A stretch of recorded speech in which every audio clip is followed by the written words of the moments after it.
Hello friends, joints की problem एक बहुत ही ज़्यादा कॉमन समस्या हो चुकी है आजकल।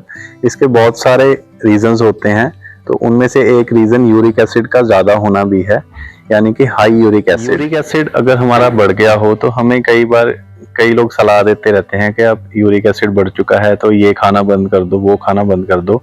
तो ऐसे करते करते कई बार हम बहुत सारी चीज़ें अपनी डाइट से हटा देते हैं और उससे हमारी न्यूट्रिशनल डेफिशिएंसीज हो सकती है, यानी कि हमारे शरीर में कई तरह की चीज़ों की कमियां हो सकती हैं।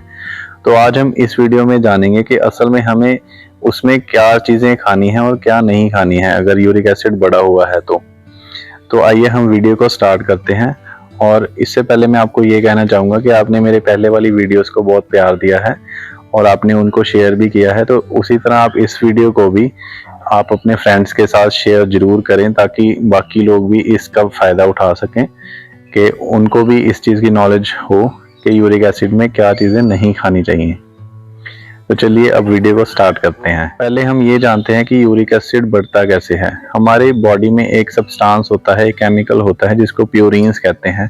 प्यूरिन्स का जब मेटाबॉलिज्म होता है, यानी कि जब उसका ब्रेक डाउन होता है बॉडी में उस डाइजेशन के थ्रू, तो वो अल्टीमेटली यूरिक एसिड में कन्वर्ट हो जाता है।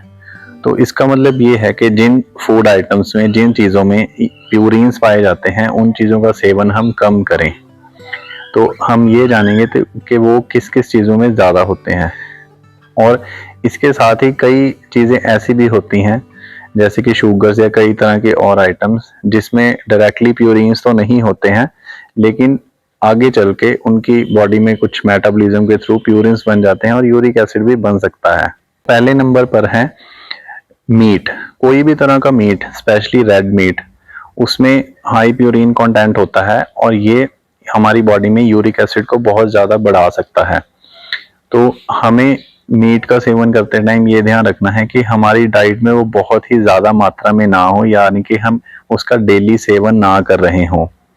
और इसके साथ ही कुछ फिशेस भी, जैसे कि cod fish, tuna fish, shell fish, इन फिशेस में भी प्यूरिन्स ज़्यादा पाए जाते हैं और इनको हमें हाई यूरिक एसिड में कम से कम लेना चाहिए या फिर इनका सेवन हमें डेली बेसिस पे नहीं करना चाहिए। और हमें किस चीज़ का ध्यान रखना है कि हमारे डाइट में हाई फैट कंटेंट नहीं होना चाहिए। हाई फैट कंटेंट जैसे कि हाई फैट कंटेंट वाले डेयरी आइटम्स जैसे कि हाई फैट मिल्क या high fat other milk products हमें हाई यूरिक एसिड में नहीं लेने चाहिए।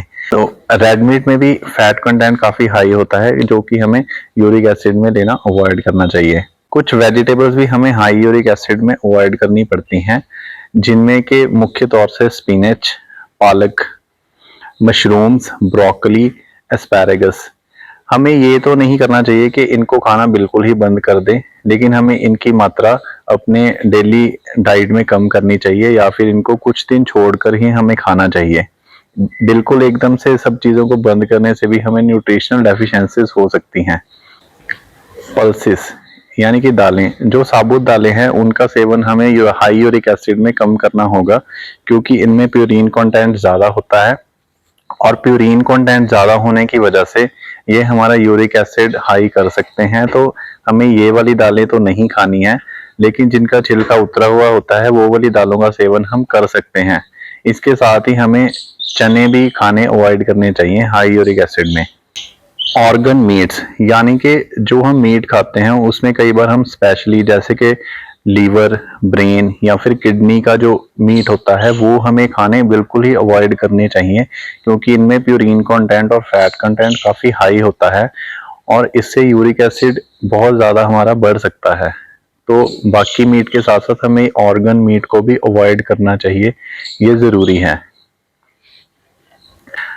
अल्कोहल इंटेक, यानी कि शराब का सेवन भी किसी भी तरह से हमें कम करना होगा। स्पेशली जो लोग बियर ज़्यादा पीते हैं उनमें यूरिक एसिड बढ़ने का ज़्यादा चांसेस होते हैं, तो बियर का सेवन इसमें हमें कम करना होगा। और साथ ही अगर आप वाइन के शौकीन हैं तो वाइन का भी इंटेक आपको कम करना पड़ेगा। डिस्टिल्ड अल्कोहल, डिस्टिल्ड लिकर्स जो होते हैं उनका सेवन भी कम करना चाहिए। और स्पेशली अगर आपको यूरिक एसिड का अटैक, जिसको कि गाउट कहते हैं, अगर आपको गाउट की प्रॉब्लम हुई हुई है तो फिर आप अल्कोहल इंटेक बिल्कुल बंद कर दें। सिंपल शुगर्स या फिर रिफाइंड शुगर्स जो होती हैं रिफाइंड शुगर्स का सेवन हमें बिल्कुल ही बंद करना होगा।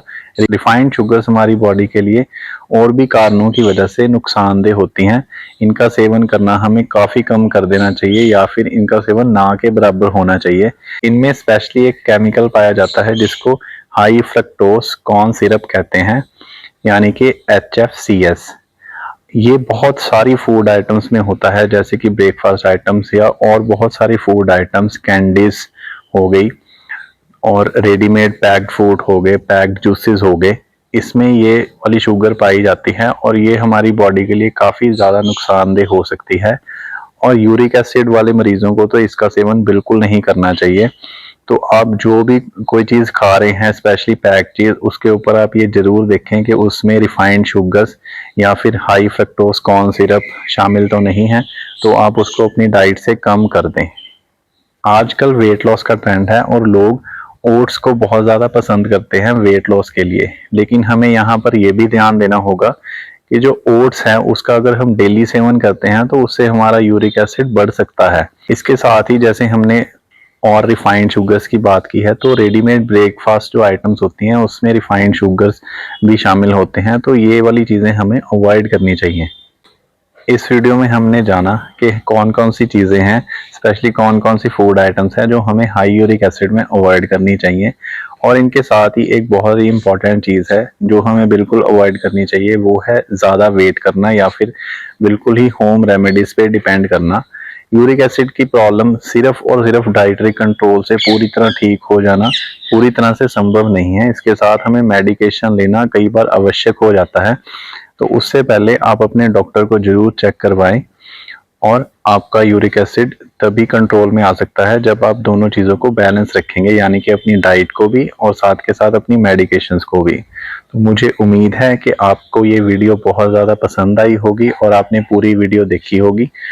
आप इस वीडियो को, अगर आपको ये वीडियो पसंद आई है तो आप नीचे कमेंट करके बताएं कि आपको इस वीडियो में क्या अच्छा लगा, और आप अपने फ्रेंड्स के साथ या और अपने जानने वालों के साथ इस वीडियो को शेयर जरूर करें ताकि उनको भी पता चल सके कि यूरिक एसिड में एक्चुअल डाइट कैसी होनी चाहिए। मैं आपके लिए अलग से एक और वीडियो लेके आऊँगा जिसमें हम उन चीज़ों को शामिल करेंगे जो स्पेशली हमें हाई यूरिक एसिड में लेनी चाहिए, यानी कि उनका सेवन हम बढ़ा भी सकते हैं। तो इसके साथ ही मैं इस वीडियो को एंड करता हूँ। मुझे उम्मीद है कि आप इस वीडियो को बहुत ज़्यादा प्यार दोगे। इसके लिए आप इसके नीचे कमेंट करके बताएं कि आपको ये वीडियो कैसी लगी है, और आप अपना ख्याल रखें, सेहतमंद रहें, खुश रहें।